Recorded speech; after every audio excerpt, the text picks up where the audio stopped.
Hello, everyone. Attorney Bria Colon here. So today I'm going to drop in and just do a very brief live. Happy Saturday, by the way.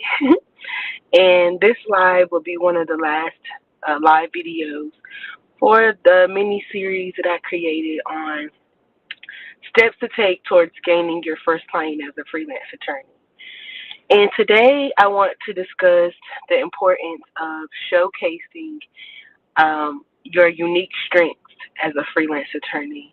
And what I mean by this is what skills have you been using in your job as a traditional attorney, or what skills do you want to use in the future?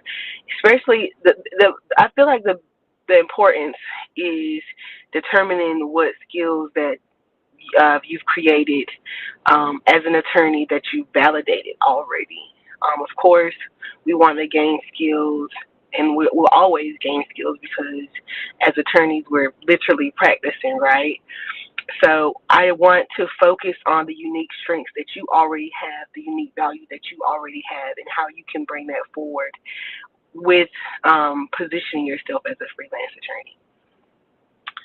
attorney. It's very important to show your unique strengths as a freelance attorney because of how competitive the market can be in terms of, first of all, freelance attorneys, they aren't super common now. And second of all, you're still competing with traditional attorneys in the sense that you want to be able to show these firms that you want to work for the value that you bring without having to be a full-time associate or a full-time attorney.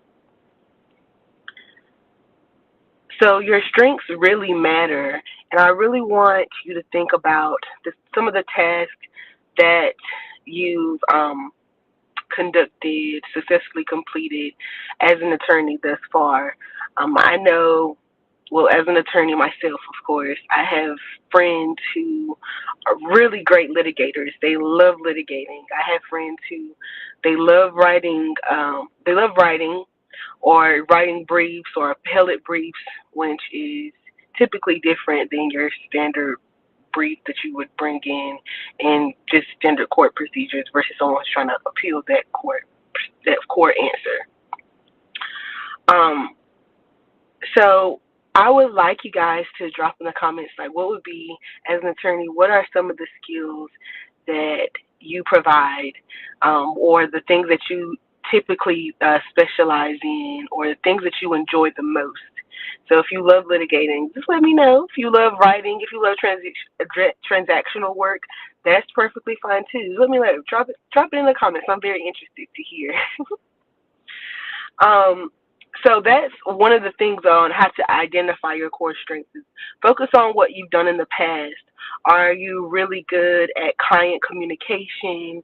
Or do you have a quick turnaround with certain projects that previous attorneys or previous firms that you work for um, have required you to do in the past? Are you really good at the sales process in terms of working for a law firm? What are some of the skills that stand out to you? But also too, I mean, I don't think it's necessarily too important to ask your peers about certain things, but I think it's important to have, certain people in your corner that you can really trust on just giving really good advice about certain things. You may have someone in your life that sees see the skills and see the value that you bring in the capacity that you've been working in as a traditional lawyer or traditional attorney, or even in terms of the capacities that you were taking on as an intern before you even graduated law school.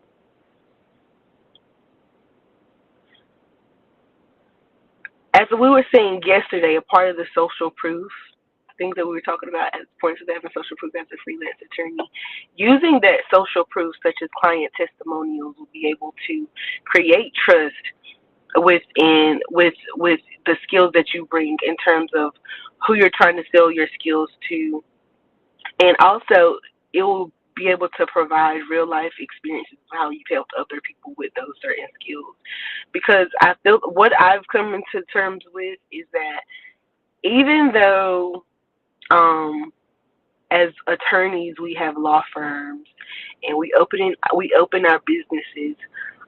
A lot of us have different perspectives on how we may run that business, or how um what our perspective of that business is. Like some firms, they rather, remain like small boutique firms, and there's some firms who really want to scale. If you really think about it, think about some of your boutique firms that you know of now versus a James Scott Fearon. How many James Scott Fearons do we have? A lot in the States, right?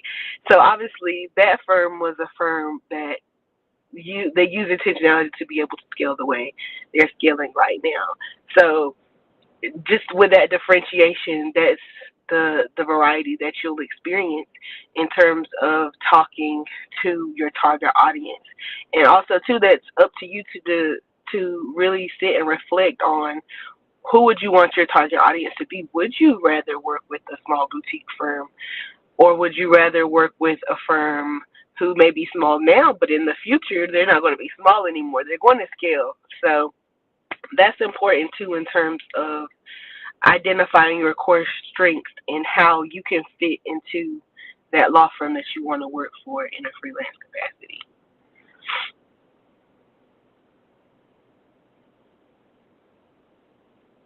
I'm sorry, guys. Just to brief my notes.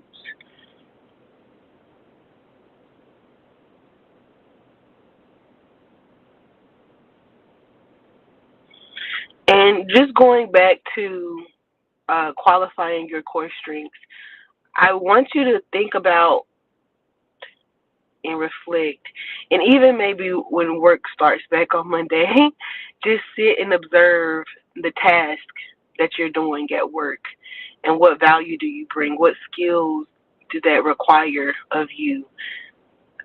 Even just break it down and try to break it down into processes, and then those processes that you break down those skills with will be able to you will be able to use those processes to implement that value that you can bring with that firm that you would want to work with. Sometimes it's kind of hard when we're like doing 20,000 things at once to think about the skills that we have, or what we've gathered from what we've learned, or because it's like I understand, because even like as an attorney sometimes you can be so busy and you're not even realizing the skills that you're gaining, because you're trying to execute as effectively as possible. You're trying to execute and make sure that you're getting the job done the best way you can. So it's almost like you have to use another side of your brain to even sit back and think like, oh, I'm actually doing this. Oh, I'm actually good at this. It's crazy how sometimes I'll talk to people and I'll tell them what I'm doing, and they're like, oh, it sounds like you're actually good at that. And I'm like, oh, you're right. You're right. You're right. So sometimes you have to kind of step in the shoes as of an outsider who's looking in, and really like big yourself up and take note of the skills that you actually have. Because I know we learned a lot of skills in law school, but we've learned so many skills outside of law school. There's so many things that law school could not taught us. Only experience could teach us, and it's still very valuable to use that experience and pick apart the skills that you have.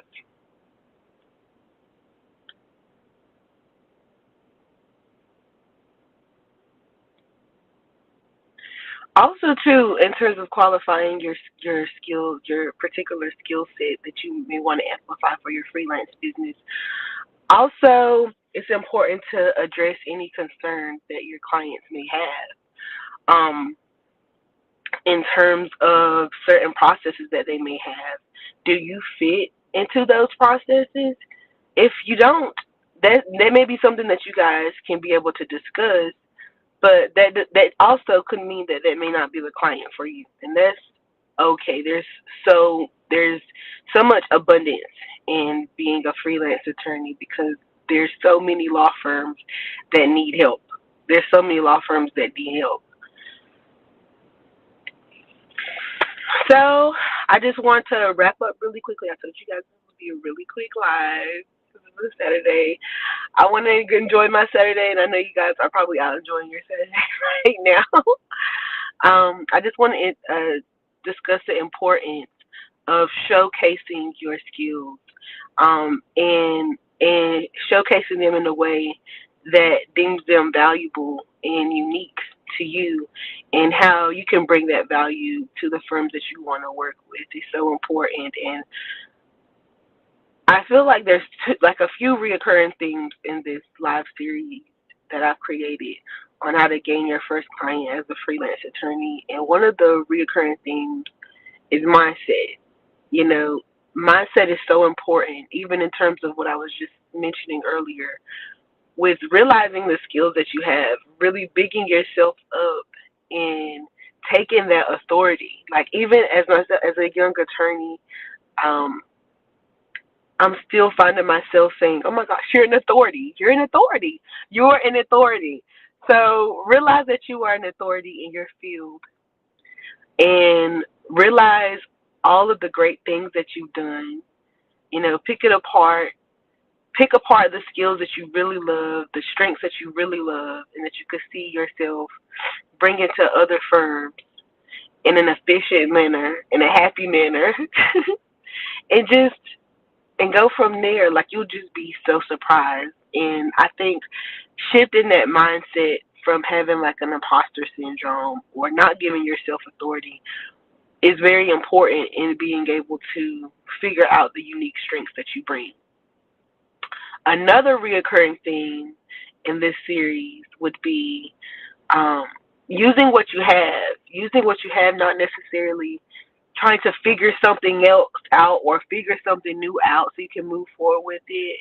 And actually, if you're a business owner, if you know. Sometimes that can be a distraction trying to figure out something new all the time, consistently, because you're not going to focus in or be intentional on the things that you really want to do because you're always trying to figure out the next big thing that may work for you. So just be resourceful with what you have, um, in terms of everything we've discussed so far, the social proof, so showcasing your talents, creating a portfolio. Just be resourceful. Think about all the value that you bring now. Write it down, put it in a brain dump, and just organize it, and how you need to organize it in terms of being able to fulfill the different pillars that I've mentioned thus far.